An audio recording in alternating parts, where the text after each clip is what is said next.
જય શ્રી કૃષ્ણ દર્શક મિત્રો, આપનું સ્વાગત છે અમારી યુટ્યુબ ચેનલ મયુરભાઈ પી શાસ્ત્રી ઓફિશિયલની અંદર। આપણે અગાઉ શ્રીમદ ભગવદ્ ગીતાનો 8મો અધ્યાય શ્રવણ કર્યો।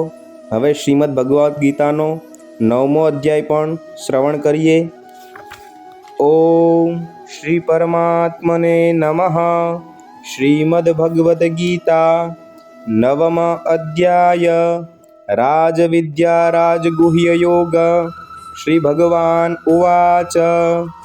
श्री भगवान बोल्या, तारा जेवा शुद्ध हृदयना भक्त माटे आ परम गोपनीय विज्ञान सहित ज्ञानने फरीथी सम्यक रीते कहूँ छूँ के जेने जाणीने तू दुखरूप संसारथी छूटी जईश।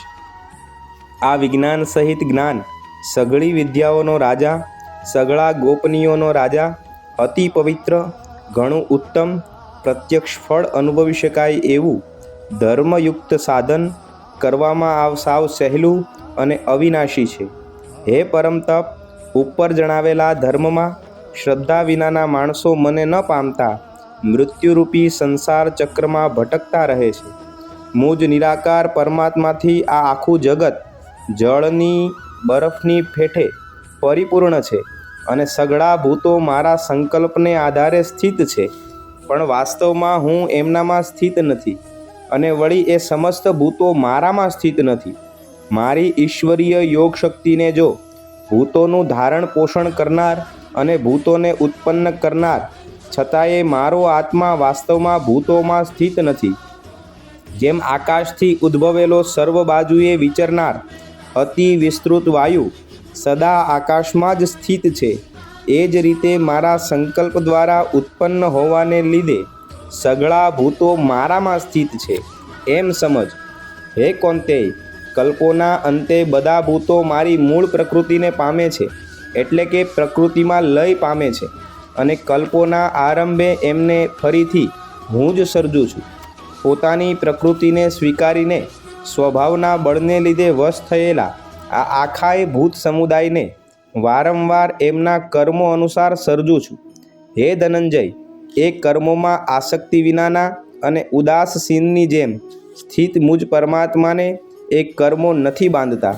હે કુંતીપુત્ર, મુજ અધિષ્ઠાતાના પ્રભાવથી જ પ્રકૃતિ ચરાચર સહિત આખા જગતને સર્જે છે, અને આ હેતુના લીધે જ આ સંસાર ચક્ર ફરી રહ્યું છે।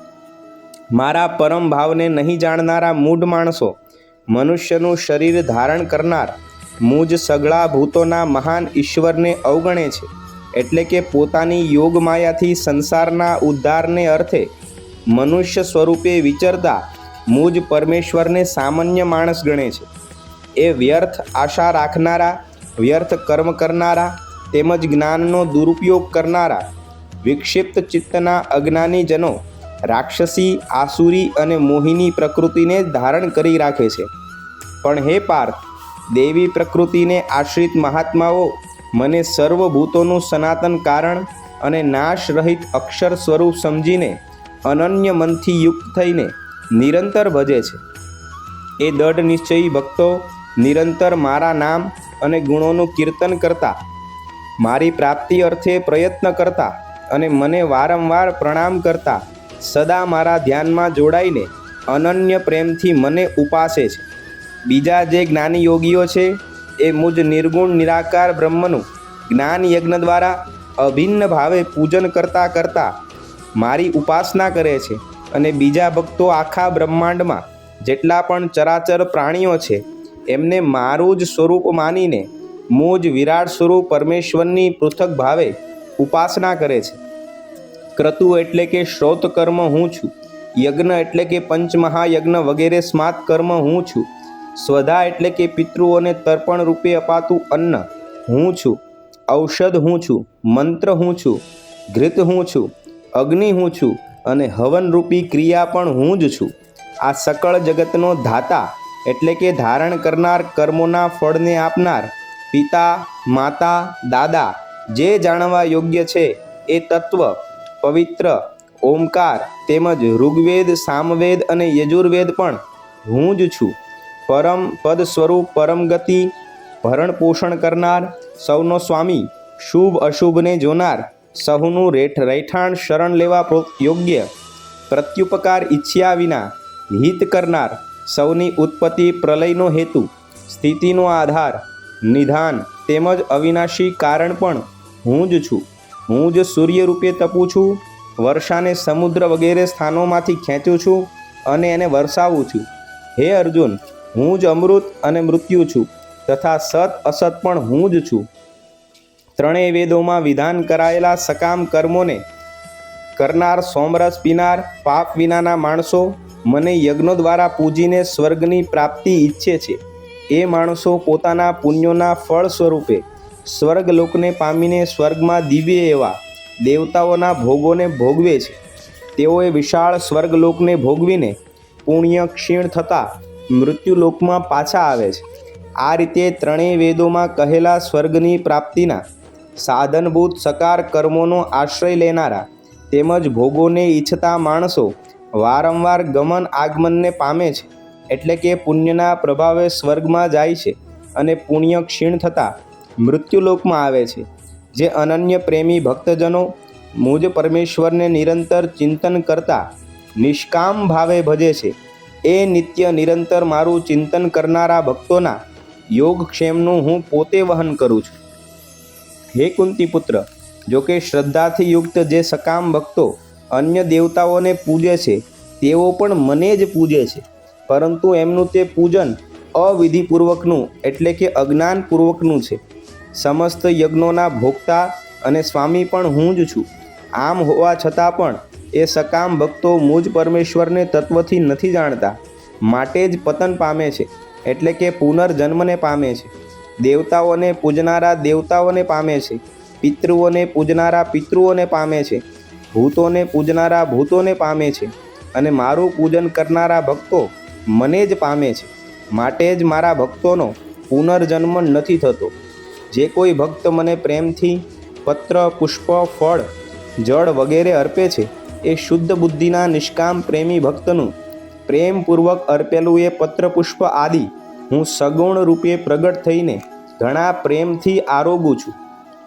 હે કોંતે, તું જે કંઈ કર્મ કરે છે, જે ખાય છે, જે હોમે છે, જે દાન કરે છે તથા જે તપ કરે છે એ સગળું મને અર્પણ કર. આ પ્રમાણે જેમાં સમસ્ત કર્મો મુજ ભગવાનને અર્પણ થાય છે એવા સંન્યાસ યોગથી યુક્ત થયેલા ચિંતનો તું શુભાશુભ ફળરૂપી કર્મબંધનથી છૂટી જઈશ અને એમનાથી છૂટેલો મને જ પ્રાપ્ત થઈ જઈશ. હું સગળા ભૂતોમાં સંભાવે વ્યાપક છું. ન તો કોઈ મને અપ્રિય છે કે ન પ્રિય છે, છતાં પણ ભક્તો મને પ્રેમથી ભજે છે. તેઓ મારામાં છે અને હું પણ એમનામાં પ્રત્યક્ષ રૂપે પ્રગટ છું. જો કોઈ ઘણો દુરાચારી પણ અનન્ય ભાવે મારો ભક્ત બનીને મને ભજે છે તો એ સાધુ જ માનવા યોગ્ય છે. કેમ કે ખરો નિશ્ચય કરનારો છે એટલે કે એણે દ્રઢતાથી નિશ્ચય કરી લીધો છે કે પરમેશ્વરના ભજન જેવું બીજું કશુંય નથી. એ સત્વરે ધર્માત્મા થઈ જાય છે અને સદા રહેનારી પરમ શાંતિને પામે છે. હે કૌંતેય, તું નિશ્ચયપૂર્વક સત્ય જાણ કે મારો ભક્ત નાશ નથી પામતો. હે પાર્થ, સ્ત્રીઓ, વૈશ્યો, શૂદ્રો તથા પાપીઓની ચાંડાલ આદિ જે કોઈ પણ હોય તેઓ પણ મારે શરણે જઈને પરમ ગતિને જ પામે છે. જો આ લોકો પરમ ગતિને પામી જતા હોય તો પુણ્યશાળી બ્રાહ્મણો તથા રાજર્ષિ ભક્તો મારે શરણે થઈને પરમ ગતિને પામે એમાં તો કહેવું જ શું. માટે તું સુખ વિનાનું અને ક્ષણભંગુર આ મનુષ્ય શરીર પામીને નિરંતર મને જ ભજ. મારામાં મનને પરો, મારો ભક્ત બન, મારું પૂજન કરનારો થા, મને પ્રણામ કર. આ રીતે આત્માને મારામાં પરોવીને મારે પરાયણ થયેલો તું મને જ પામીશ. ઓમ તત્સદ ઇતિ શ્રીમદ્ ભગવદ્ ગીતા સુપનિષત્સુ બ્રહ્મ વિદ્યાયામ યોગશાસ્ત્રે શ્રી કૃષ્ણ અર્જુન સંવાદે રાજવિદ્યા રાજગુહ્ય યોગો નામ 9મો અધ્યાય. શ્રી કૃષ્ણાર્પણમસ્તુ. અમારા આવા નવા વિડીયો શ્રવણ કરવા માટે અમારી યુટ્યુબ ચેનલ મયુરભાઈ પીર શાસ્ત્રી ઓફિશિયલને લાઈક કરો, કમેન્ટ કરો, શેર કરો અને સબસ્ક્રાઈબ કરો. જય શ્રી કૃષ્ણ.